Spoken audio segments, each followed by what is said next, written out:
एक कदम ईश्वर की ओर। उपशम प्रकरण 9वां सर्ग।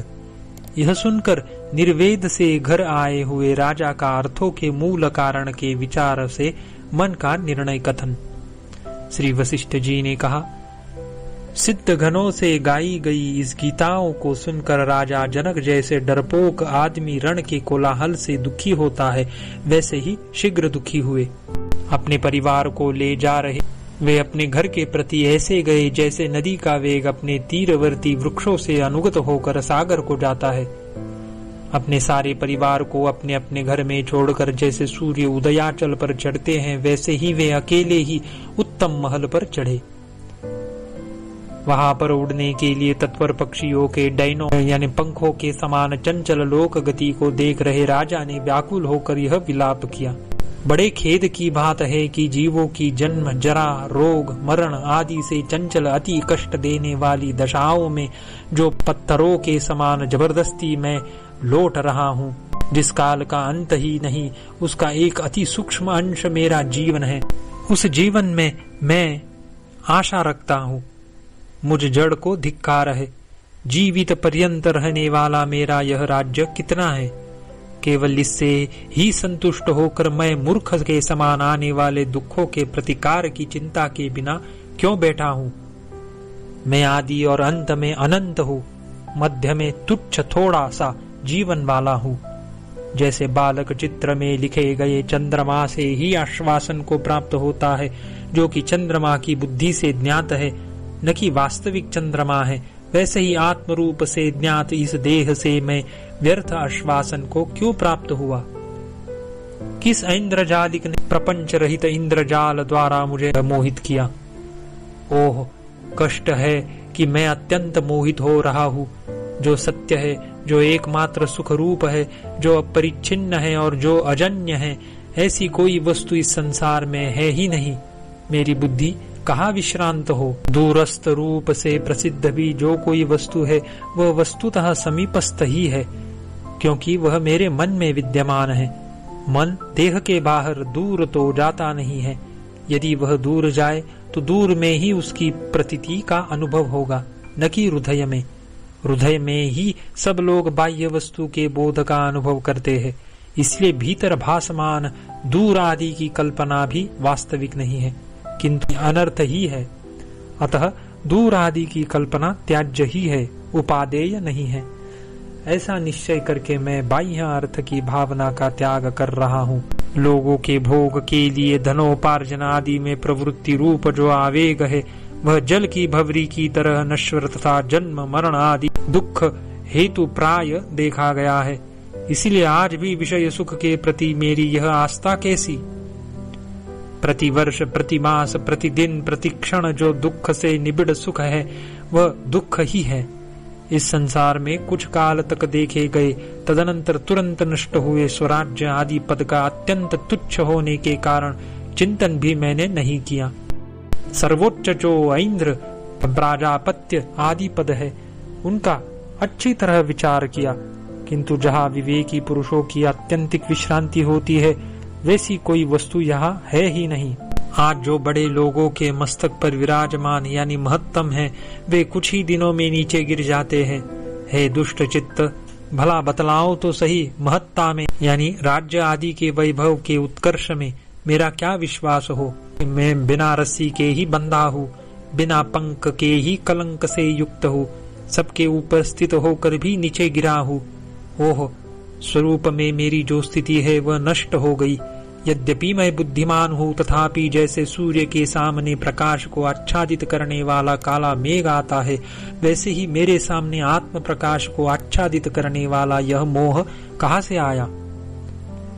ये महाभोग मेरे कौन है, ये बंधुगण मेरे कौन है।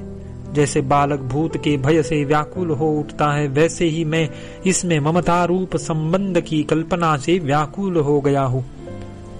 इस भोगों में जरा मरण को प्राप्त कराने वाली एवं उद्वेग देने वाली इस आस्था को मैं स्वयं ही क्यों बांध रहा हूँ। यह भोग और बांधव आदि की संपत्ति भले ही अच्छी तरह से चली जाए या रहे, इसके प्रति मेरा क्या आग्रह है। बुद्ध की शोभा की भांति यह मिथ्या ही इस प्रकार प्राप्त हुई है। पृथु, मरुत आदि चक्रवर्ती राजाओं के वे महाविभव, वे सुंदर गुण वाले स्नेह युक्त बांधव सभी इस समय जब स्मृति शेष हो गए हैं, यानी वे विद्यमान नहीं है, तब फिर वर्तमान में भी क्या आस्था। प्राचीन राजाओं के प्राक्तन धन कहाँ गए? पूर्वकल्पीय ब्रह्मा के प्राचीन जगत कहाँ गए? यानी सभी नष्ट हो गए, तो फिर धन आदि में मेरी क्या आस्था हो। जैसे जल में बुदबुद काल से नष्ट हो जाते हैं, वैसे ही लाखों इंद्र काल द्वारा नष्ट कर दिए गए। इसलिए यदि मैं जीवन में आस्था बांध रखूं तो विवेकी लोग हंसेंगे। करोड़ों ब्रह्मा नष्ट हो गए, सृष्टि परंपराएं बीत गई, धूलि की तरह राजा लोग मिट्टी में मिल गए।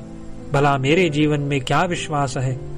संसार रूपी रात्रि के दुस्वप्न भूत देहमय अहंता ममता व्यवहार भ्रम में यदि मैं आस्था रखता हूँ तो मेरी इस अविवेकिता को धिक्कार है। शरीर सन्निहित वस्तु में अपरोक्षता की कल्पना, शरीर विप्रकृष्ट वस्तु में परोक्ष की कल्पना और शरीर में आत्मता की कल्पना, यह तीन प्रकार की कल्पना असत्य रूप ही है। अहंकार रूपी पिशाच के द्वारा मोहित हुआ मैं क्यों अज्ञ की नाई इतने काल तक विचार रहित होकर स्थित हूँ। मैं इस क्षण निमेष मुहूर्त आदि रूप फैली हुई काल रेखा से प्रतिक्षण नष्ट हो रही अपनी आयु को देख रहा हूँ, फिर भी मैं न मालूम क्यों नहीं विचार करता हूँ। जिन्होंने ब्रह्मा आदि उत्तम अधिकारियों को अपने चरणों पर झुका दिया एवं विष्णु आदि की देह को खेलने की गेंद की भांति युद्ध आदि के समय आकाश में फेंक दिया, ऐसे काल रूपी रुद्र भी जब महाकाल द्वारा नष्ट कर दिए गए, तो हे जीवित आशा, मेरे अंदर तुम क्यों नृत्य कर रही हो। वे दिन निरंतर अब भी आते हैं और इस अवस्था में भी व्यर्थ ही नष्ट हो जाते हैं। आज तक कोई भी दिन नहीं देखा जिसमें नित्य एक निर्दोष और आनंदयी रस वस्तु प्राप्त हुई हो।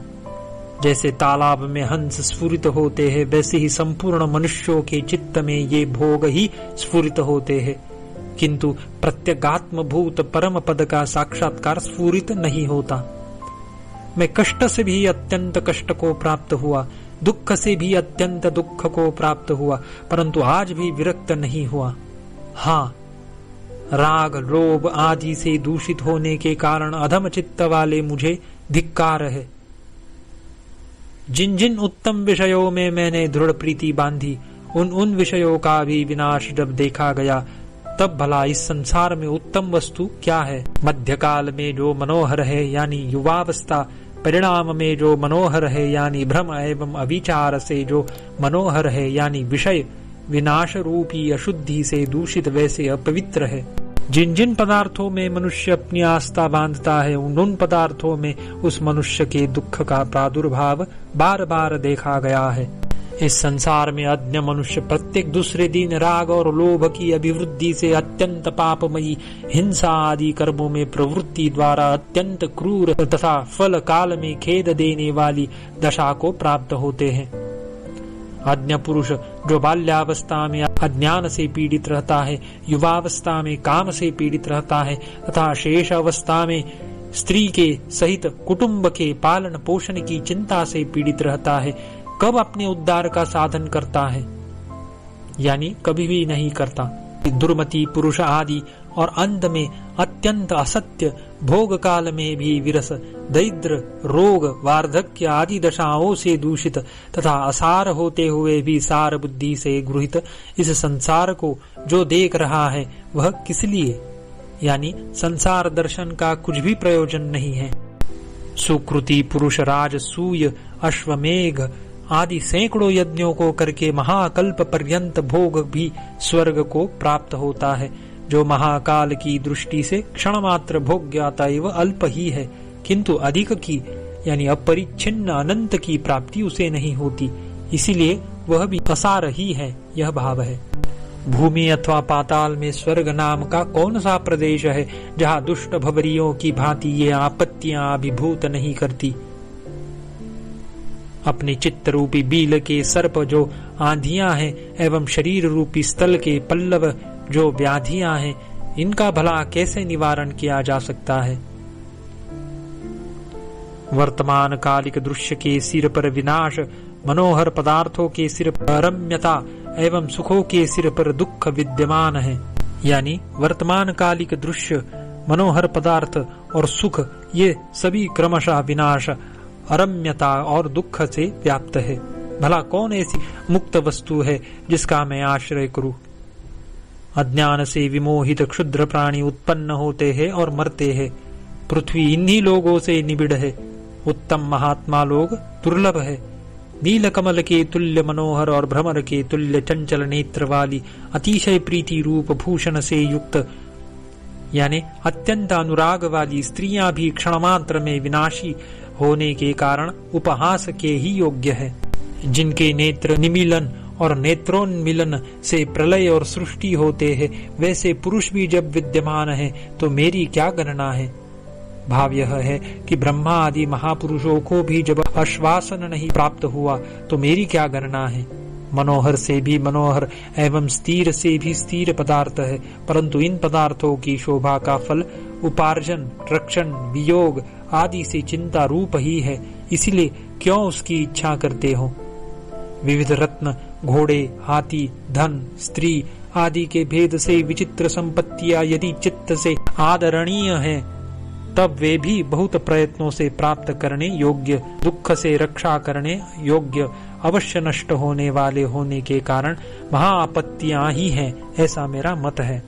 इसी तरह यदि दरिद्रता, बंधुनाश, राज्यनाश आदि आपत्तियां भी साधु संगति, तीर्थ, तपस्या, ज्ञान आदि की प्राप्ति करा देने से विचित्र अतएव कल्याण कर ही है, यो मन में भान हो तो वे भी विवेक, वैराग्य आदि महाआरंभ से युक्त संपत्तियां ही है, यो मैं मानता हूँ।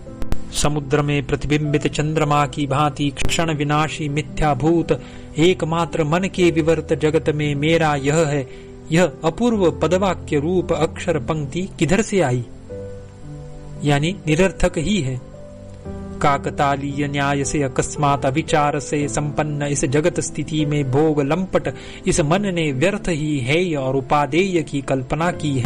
जैसे परिच्छिन्न एवं संतप्त अग्निशिखाओं में पतंगे अनुरक्त रहते हैं, वैसे ही देश, काल और वस्तु की सीमा से परिच्छिन्न आध्यात्मिक, आधिदैविक एवं आधिभौतिक तापों से संतप्त किन सुख नाम की दृष्टियों में मैं अनुरक्त हुआ हूँ।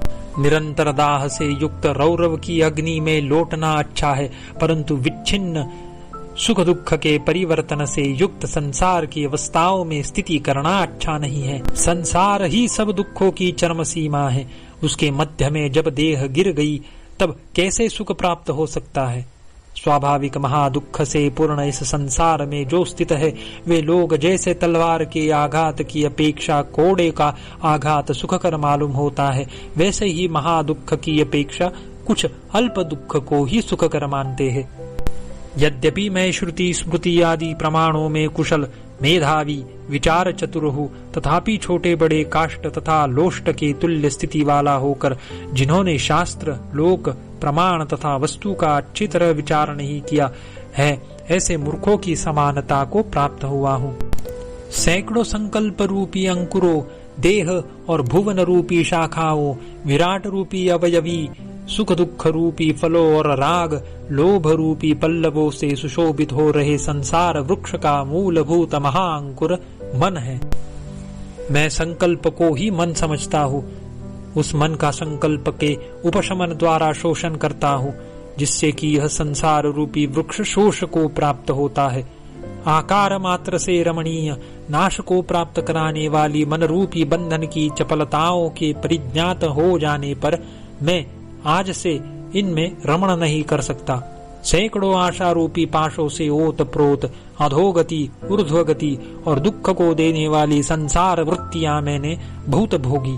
अब मैं विश्राम लेता हूँ। ओह, मैं मारा गया, नष्ट हुआ, मरा, ऐसा जो मैंने बारंबार शोक किया था, वह शोक मेरा बीत गया।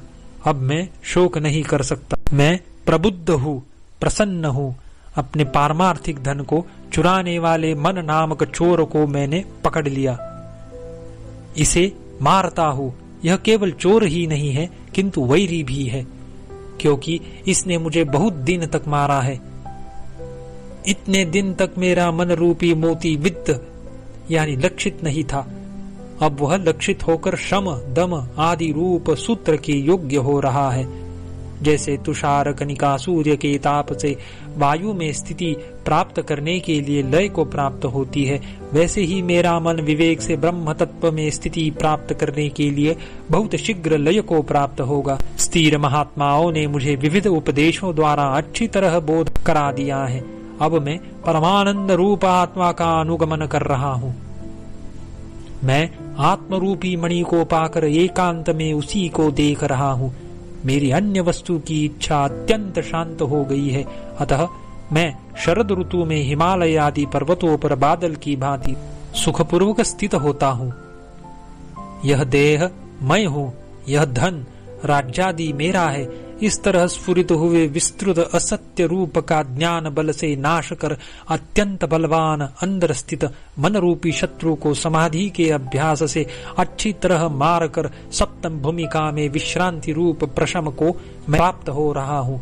हे विवेक, आपको नमस्कार है। 9वां सर्ग समाप्त।